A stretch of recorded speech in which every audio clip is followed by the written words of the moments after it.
ശശി തരൂർ ഇടയ്ക്കിടയ്ക്ക് കോൺഗ്രസിനെ ഒന്ന് ഓർമ്മിപ്പിക്കുകയാണ് കുടുംബാധിപത്യം അത്ര നല്ലതൊന്നുമല്ല എന്നുള്ളത്. കാരണം കോൺഗ്രസിന്റെ കുടുംബാധിപത്യം നമുക്കറിയാം, പ്രിയങ്ക ഗാന്ധി, രാഹുൽ ഗാന്ധി, പ്രിയങ്ക ഗാന്ധിയുടെ മകൻ, പറ്റുമായിരുന്നു എങ്കിൽ റോബർട്ട് വാദ്ര വരെ റായൻ അടുത്ത് വയനാട്ടിൽ മത്സരിക്കാൻ പോകുന്നത് പ്രിയങ്ക കഴിഞ്ഞാൽ ഒരുപക്ഷെ പ്രിയങ്ക ഗാന്ധിയുടെ മോനായിരിക്കാം. MP ആകാനൊക്കെ ശ്രമിച്ചതാണ് വാദ്ര, പക്ഷെ പല കേസുകളിൽ പെട്ടതാകാൻ കഴിഞ്ഞില്ല എന്നുള്ളതാണ് യാഥാർത്ഥ്യം. അങ്ങനെ അപ്പുപ്പൻ, മുത്തശ്ശി, അച്ഛൻ, അമ്മ, മകൻ, മകൾ, ചെറുമകൻ, മരുമകൻ, ഇങ്ങനൊരു രീതിയിലേക്കാണ് ഇവർ പറയുന്നതാണ് കോൺഗ്രസ് എന്നുള്ള രീതിയിലേക്ക് താഴെത്തട്ടിൽ നിന്നുള്ള പ്രവർത്തകർക്ക് ഒരു രീതിയിലുമുള്ള വില നൽകാതെ ഞങ്ങളാണ് കോൺഗ്രസ്, ഞങ്ങൾക്കപ്പുറം ആരുമില്ല എന്നുള്ള ഒരു നിലപാട് സ്വീകരിക്കുകയാണ്. അതിവിടെയാണ് തരൂർ തുറന്നടിക്കുന്നത്, തരൂർ ഓർമ്മിപ്പിക്കുന്നത് പലതും. തരൂരിനെ പുറത്താക്കുക എന്നുള്ളത് ഇവരുടെ ലക്ഷ്യമായിരിക്കില്ല. കാരണം സത്യം പറഞ്ഞ ഒരാളെ പുറത്താക്കിയാൽ തിരിച്ചടി കിട്ടുക കോൺഗ്രസിന് തന്നെയായിരിക്കും. എന്തായിരിക്കും തരൂറിന്റെ നിലപാടുകളിൽ കോൺഗ്രസ് സ്വീകരിക്കുന്ന കോൺഗ്രസിന്റെ ഒരു രീതി എന്തായിരിക്കും തരൂറിന്റെ നിലപാടുകളിൽ? കോൺഗ്രസിലെ വാഴപ്പിണ്ടി കൊണ്ടല്ലാത്ത നട്ടലുള്ള ഒരാൾ ഇപ്പോഴും ജീവിച്ചിരിക്കുന്നു എന്നതിൻ്റെ ഉദാഹരണമാണ് ശശി തരൂർ. തിരുവായ്ക്ക് എതിർവായില്ല എന്നുള്ള കോൺഗ്രസിൻ്റെ രീതി, ആ രീതിശാസ്ത്രം, അതിനെതിരായിട്ട് AICC പ്രസിഡൻ്റായിട്ട് മത്സരിക്കാൻ ചങ്കൂറ്റം കാണിച്ച ഒരു വ്യക്തി കൂടിയാണ് അദ്ദേഹം എന്ന് നമ്മൾ ഓർക്കണം. ബാക്കിയെല്ലാം വാഴ്ത്തുപാട്ടുകാരാണ്, ഉപജാപക സംഘങ്ങളാണ്. അവരെല്ലാമാണ് ഈ രാജ്യത്തിന് ഒരു പക്ഷേ തീവ്രവാദികളെക്കാൾ വലിയ ഭീഷണിയായിട്ടുള്ളത്. തീവ്രവാദിക്ക് ഈ ഉപജാപക സംഘം, അവരുടെ തലപ്പത്ത് രാഹുൽ ഗാന്ധിയും മല്ലികാർജുൻ ഖാർഗെയും, RSSനെ നിരോധിക്കണമെന്നാവശ്യപ്പെടുന്ന മല്ലികാർജുൻ ഖാർഗെയും ഒക്കെ നൽകുന്ന പിന്തുണ ഈ രാജ്യത്തിൻ്റെ ഭരണഘടനയ്ക്കും ജനാധിപത്യത്തിനും ഒക്കെ വലിയൊരു ഭീഷണിയായിട്ട് വന്നിട്ടുണ്ട്. ഈ കുടുംബവാഴ്ച എന്ന് പറയുന്നത് ഏകാധിപത്യം പോലെയുള്ള ഒന്നാണ്. അതായത് ഈ കുടുംബാധിപത്യം എന്ന് പറയുന്നത് ഏകാധിപത്യം പോലെയുള്ള ഒന്നാണ്, ജനാധിപത്യത്തിൻ്റെ നേരെ ഘടകവിരുദ്ധമായിട്ടുള്ള ഒരു പ്രതിഭാസം.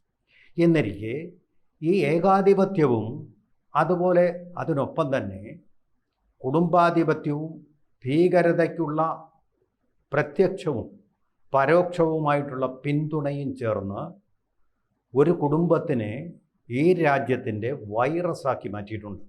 അത് മറ്റൊരു കുടുംബവുമല്ല, അത് ഗാന്ധി കുടുംബം എന്ന വ്യാജനാമത്തിൽ അറിയപ്പെടുന്ന നെഹ്റു കുടുംബമാണ്, അവരുടെ പരമ്പരയാണ്.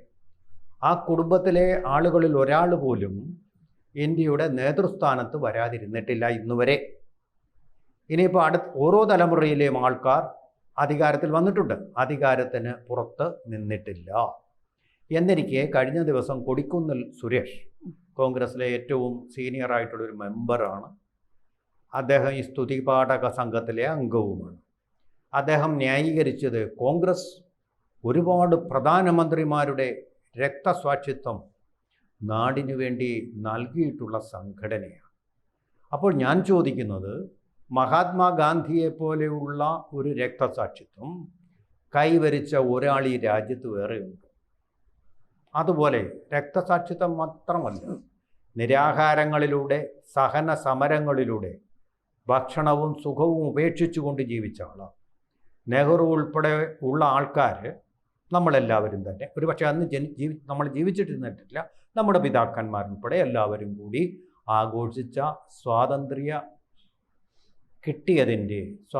ദിന ആഘോഷങ്ങളിൽ പങ്കെടുത്തുകൊണ്ടിരുന്നപ്പോൾ ഓഗസ്റ്റ് 15-ന് നവഖാലിയിലെ ഏറ്റവും തീവ്രവാദികളായിട്ടുള്ള മുസ്ലിങ്ങൾ താമസിക്കുന്ന ഏരിയയിൽ പോയി അവരോട് സമാധാനം, അവരത് സ്വീകരിച്ചില്ല എന്നുള്ളത് വേറെ കാര്യം, ആവശ്യപ്പെട്ടുകൊണ്ട് അവരുടെ വഴികളിലൂടെ സഞ്ചരിച്ച, മഹാത്മാഗാന്ധി കടക്കാതിരിക്കാൻ വേണ്ടി മലവിസർജനം നടത്തി വഴികൾ വൃത്തികേടാക്കിയ ആ പാതകളിലൂടെ സഞ്ചരിച്ചുകൊണ്ട് സമാധാനത്തിന് വേണ്ടി ശ്രമിച്ച പരിവ്രാജക തുല്യനായ ഒരു വ്യക്തി ആയിരുന്നു മഹാത്മാഗാന്ധി. എന്നിട്ട് പോലും ആ കുടുംബത്തിൽ നിന്ന് ഒരാളും ഇന്ത്യയുടെ രാഷ്ട്രീയ നേതൃത്വത്തിലേക്ക് വന്ന് ഈ പ്രധാനമന്ത്രി പദം തങ്ങളുടെ അട്ടിപ്പേർ അവകാശമാണെന്ന് പറഞ്ഞിട്ടില്ല, ആ ഒരു ധ്വനി ഉണ്ടാക്കിയിട്ടില്ല, ആ ഒരു വ്യംഗ്യവും സൃഷ്ടിച്ചിട്ടില്ല.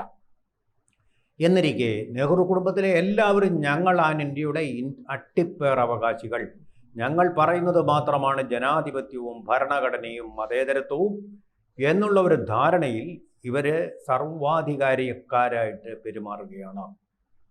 ഗൾഫ് രാജ്യങ്ങളിൽ അമീർമാർ, ഷെയ്ഖുമാർ അവരുടെ പിൻഗാമികളാണ് പിന്മുറക്കാരായിട്ട് വരുന്നത്. അതുപോലെ തന്നെ എലിസബത്ത് രാജ്ഞി കഴിഞ്ഞാൽ അവിടുത്തെ കൊട്ടാര ഭരണത്തിൽ അവിടെ ഇപ്പോഴും ഉണ്ടല്ലോ ആ മൊണാർക്കി എന്ന് പറയുന്ന സ്റ്റേറ്റ്, ആ അവകാശി ആയിട്ട് വരുന്ന ആ കുടുംബത്തിലെ ആൾക്കാരായിരിക്കും.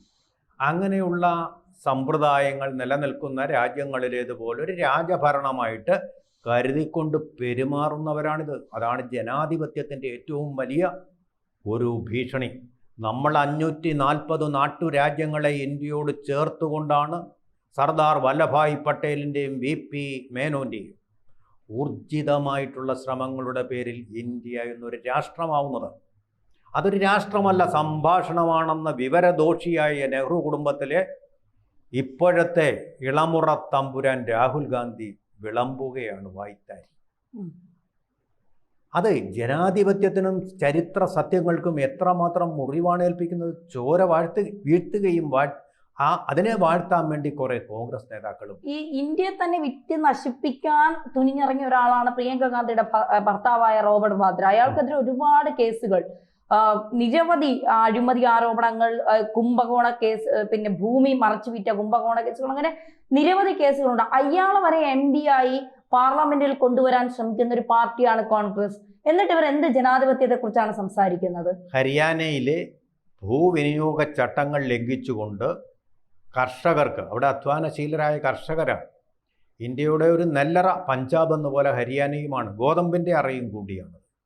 ആ സ്ഥലത്തെ ഭൂവിനിയോഗത്തിനുള്ള സ്ഥലം അത് ഭൂവിനിയോഗ ചട്ടങ്ങൾ ലംഘിച്ചുകൊണ്ട് റിയൽ എസ്റ്റേറ്റാക്കി മാറ്റി ആ സംസ്ഥാനത്തെ ഇന്ത്യയുടെ തന്നെ ശരിയായിട്ടുള്ള പാതയിലുള്ള സഞ്ചാരത്തെ ഹനിച്ച, കോടിക്കണക്കിന് രൂപ അതിലൂടെ കൊയ്ത മറ്റു പല അഴിമതികളുടെയും ബിനാമി ഇടപാടുകളുടെയും രാജാവായിട്ടുള്ള റോബർട്ട് വാദ്രയും മോശക്കാരനൊന്നുമല്ല. ഞാൻ മത്സരിക്കാം പിന്നെ അവിടെ ഉത്തർപ്രദേശിലെ റായ്ബറേലിയിൽ നിന്ന് ആവശ്യം ഉന്നയിച്ച ആളാണ്. തയ്യാറായിട്ട് അടുത്ത ഞാൻ അടിയൻ രക്ഷിപ്പോവും എന്ന് പറഞ്ഞു വന്നതാണ്. അന്ന് പിന്നെ നെഹ്റു കുടുംബത്തിൽ തന്നെ ഒരു കുടുംബപ്പോര് ഉണ്ടായതുകൊണ്ട് മാത്രമാണ് അദ്ദേഹത്തിന് പിൻവാങ്ങേണ്ടി വന്നത്. അതിനെന്താ, അദ്ദേഹത്തിന്റെ മകൻ റായനെ ഇപ്പോ പ്രധാനമന്ത്രി കുപ്പായം അണിയിച്ചുകൊണ്ട് രംഗത്ത് കൊണ്ടുവരികയാണ്. രാഹുൽ ഗാന്ധി കൊണ്ട് പ്രയോജനം ഇല്ലല്ലോ, അതെ, എത്ര തലമുറകളിലേക്കാണ് ഇത് കൊണ്ടുവരുന്നത്. രാഹുൽ ഗാന്ധി പത്രസമ്മേളനം നടത്തുകയല്ലേ, ഹൈഡ്രജൻ ബോംബ് പ്രചാരണത്തിന്റെ സമയവും പരസ്യ പ്രചാരണത്തിന്റെ സമയവും കഴിഞ്ഞപ്പോൾ പരസ്യമായിട്ടൊരു പ്രചാരണം നടത്തുകയാണ്. അതാണ് ഹൈഡ്രജൻ ബോംബ്. ഇന്ത്യൻ ജനാധിപത്യത്തിന് നേരെ വയ്ക്കുന്ന ഹൈഡ്രജൻ ബോംബാണ്. അല്ല, മോദിക്ക് നേരെയല്ല. മോദി അല്ല ഇതുകൊണ്ട് അഫക്റ്റ് ചെയ്യപ്പെടുന്നത്. ഇന്ത്യയുടെ ജനാധിപത്യം, ദേശീയത, മതേതരത്വം, അതുപോലെ എല്ലാ മൂല്യങ്ങളും അദ്ദേഹത്തിൻ്റെ പിതാമഹന്മാർ എന്ത് നടപ്പാക്കിയിരുന്നു അതിൽ നിന്നെല്ലാമുള്ള ഒരു പശ്ചാത്ഗമനം, റിഗ്രഷൻ, അതാണിപ്പോൾ രാഹുൽ ഗാന്ധിയും കൂട്ടരും നടത്തിക്കൊണ്ടിരിക്കുന്നത്. തെരഞ്ഞെടുപ്പിൻ്റെ തൊട്ടുതലേന്ന്. എന്തുകൊണ്ടെന്നറിയാമോ? ബീഹാറിൽ പരാജയം ഏതാണ്ട് 100% ഉറപ്പായി കഴിഞ്ഞപ്പോൾ ഈ തെരഞ്ഞെടുപ്പ് പ്രക്രിയ മുഴുവൻ തെറ്റാണെന്ന് പറയുന്ന, അതാണ് വ്യാജാധിപത്യം. ജനാധിപത്യത്തെ വ്യാജാധിപത്യം, വ്യാജ വാർത്തകളുടെ നേരിടുകയാണ് ഏറ്റവും മുടിയനായ ഈ പുത്രൻ എന്നുള്ള കാര്യത്തിൽ സംശയമില്ല. ഈ ജനാധിപത്യത്തിൻ്റെ 4 തൂണുകളെയും പൊളിച്ചെടുക്കുന്ന ഒരു വ്യക്തിയായിട്ട് രാഹുൽ ഗാന്ധി മാറിയിരിക്കുകയാണ്. അദ്ദേഹത്തിൻ്റെ വിവരദോഷം കൊണ്ടും അദ്ദേഹത്തിൻ്റെ ഈ പ്രീണനം കൊണ്ടും അതുപോലെ തന്നെ മോദിയോടുള്ള അന്ധമായ വൈരാഗ്യം കൊണ്ടും പ്രധാനമന്ത്രി കസേര തനിക്ക് വേണമെന്നുള്ള അമിതമായ മോഹം കൊണ്ടും. അതാണിപ്പോൾ ഇന്ത്യയിൽ സംഭവിക്കുന്ന ജനാധിപത്യത്തിന് നേരെയുള്ള ഏറ്റവും വലിയ ഭീഷണി എന്നുള്ള കാര്യത്തിൽ ഇന്ത്യയിലെ ജനങ്ങൾക്കൊരു സംശയമില്ല. നെഹ്റു കുടുംബത്തിനും കോൺഗ്രസ്സുകാർക്കും മാത്രമേ സംശയമുള്ളൂ. അതുപോലെ തന്നെ വായ്ത്താരി പാടിക്കൊണ്ടിരിക്കുകയാണ് AICC പ്രസിഡൻ്റായിട്ടും ഇവരുടെ ഒരു കുശിനിക്കാരനായിട്ടും പ്രവർത്തിക്കുന്ന മല്ലികാർജുൻ ഖാർഗെ. ഇതൊക്കെയാണ് ജനാധിപത്യത്തിൻ്റെ ഭീഷണികൾ.